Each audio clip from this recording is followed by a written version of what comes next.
नमस्कार, मैं खुशी और आप देख रहे हैं सच आपके द्वार। उत्तराखंड पूर्व मुख्यमंत्री रमेश चंद्र पोखरियाल ने लाभार्थियों के घर जाकर किया जनसंपर्क। मुरादाबाद जनपद के ब्लॉक मुंडा पांडे की ग्राम पंचायत नियामतपुर इकरोटिया में उत्तराखंड के पूर्व मुख्यमंत्री रमेश चंद्र पोखरियाल ने लाभार्थियों को सम्मान देते हुए गांव का किया निरीक्षण। नियामतपुर इकरोटिया गांव में सभी कार्यकर्ताओं ने उत्तराखंड के पूर्व मुख्यमंत्री रमेश चंद्र पोखरियाल का फूल माला पहनाकर जोरदार स्वागत किया और लाभार्थियों से मिलाया।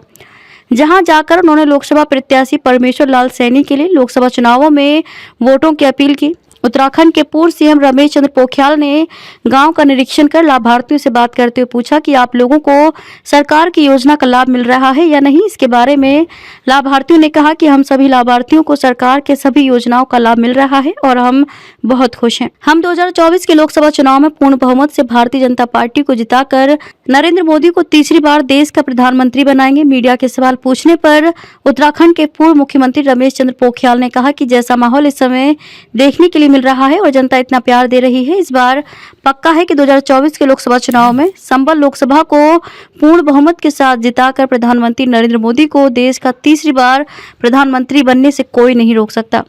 गठबंधन की बात को लेकर पूर्व सीएम उत्तराखंड रमेश चंद्र पोखरियाल ने कहा कि ये कोई गठबंधन नहीं है, ये सिर्फ और सिर्फ लूटने की और जनता को गुमराह करने की बात है। लेकिन इस बार 2024 के चुनाव में प्रधानमंत्री नरेंद्र मोदी को तीसरी बार प्रधानमंत्री बनाकर इन लोगों को जवाब देना है और पूर्ण बहुमत के साथ भारतीय जनता पार्टी की सरकार को बनाना है। सच आपके द्वार न्यूज मुंडा पांडे संवाददाता एहसान अली की रिपोर्ट। देख रहे क्या चल रही है, तैयारी आम जनता कर रही है। तैयारी इस बात की कर रही है जनता की इस समय ये जो संबल लोकसभा है इसको भारतीय जनता पार्टी को रिकॉर्ड मतों से जिताना है।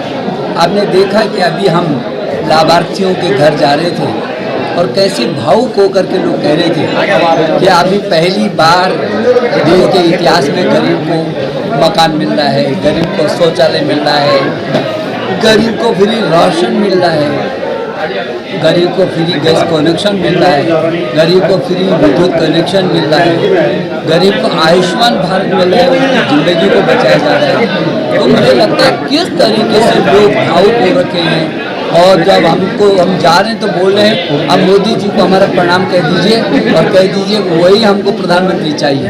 अभी आपने देखा कि रास्ते में हम आ रहे थे, एक बहन जो है रो पड़ जाए, उसको पूछा, उसके हाथ में मोबाइल था तो उसने कहा ये मोबाइल मेरे को जो है सरकार ने दिया, मोदी जी ने, योगी जी ने दिया।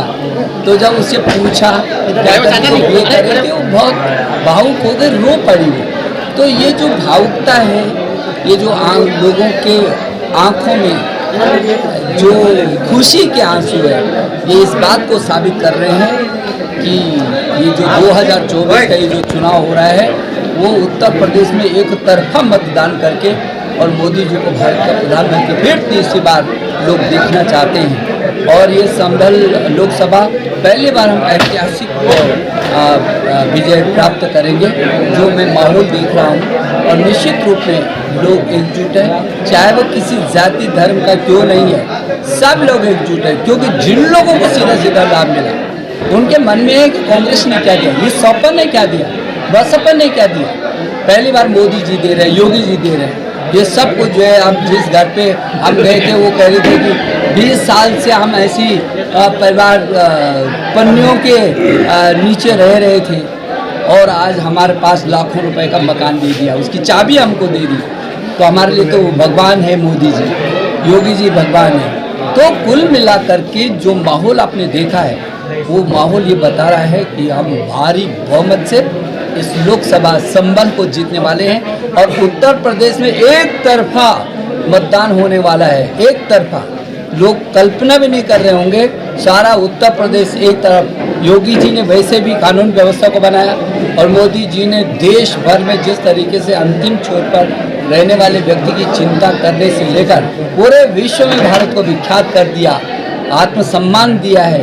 हर सड़कों का जाल हो, शिक्षा हो, चिकित्सा हो, IIT हो, मेडिकल कॉलेज हो, क्या नहीं दे रहे हैं। गरीब कल्याण की योजना दे रहे हैं, फ्री राशन दे रहे हैं। तो कुल मिलाकर के इतना अच्छा माहौल बना हुआ है कि लोगों ने मन बना रहे हैं इस समय एक तरफा मतदान करना है। क्या फर्क पड़ने वाला है? ये तो कहीं का ईंट, कहीं का रोड़ा, भानुमती का कुल्ला लोड़ा। ये कई बार कुनौल जुड़ने से पहले टूट जाता है। ये सब सिर्फ इसलिए इकट्ठा होते हैं भाई मोदी जी को रोको। अब पूछते हैं क्यों मोदी जी को रोको? अरे ये हम लोगों को जो है हमारी बेईमानी को पकड़ेंगे फिर जेल के अंदर डालेंगे। डर अपना है क्योंकि गलत काम किए हैं, परिवारवाद की राजनीति की है और प्रदेश को पूरी तरीके से शोषण किया है। इसलिए सब के सब लोग इस समय मोदी जी के साथ हैं। अब तक के लिए बस इतना ही, फिर होगी आपसे मुलाकात ऐसी एक और बड़ी खबर के साथ। तब तक के लिए नमस्कार और देखते रहिए सच आपके द्वार।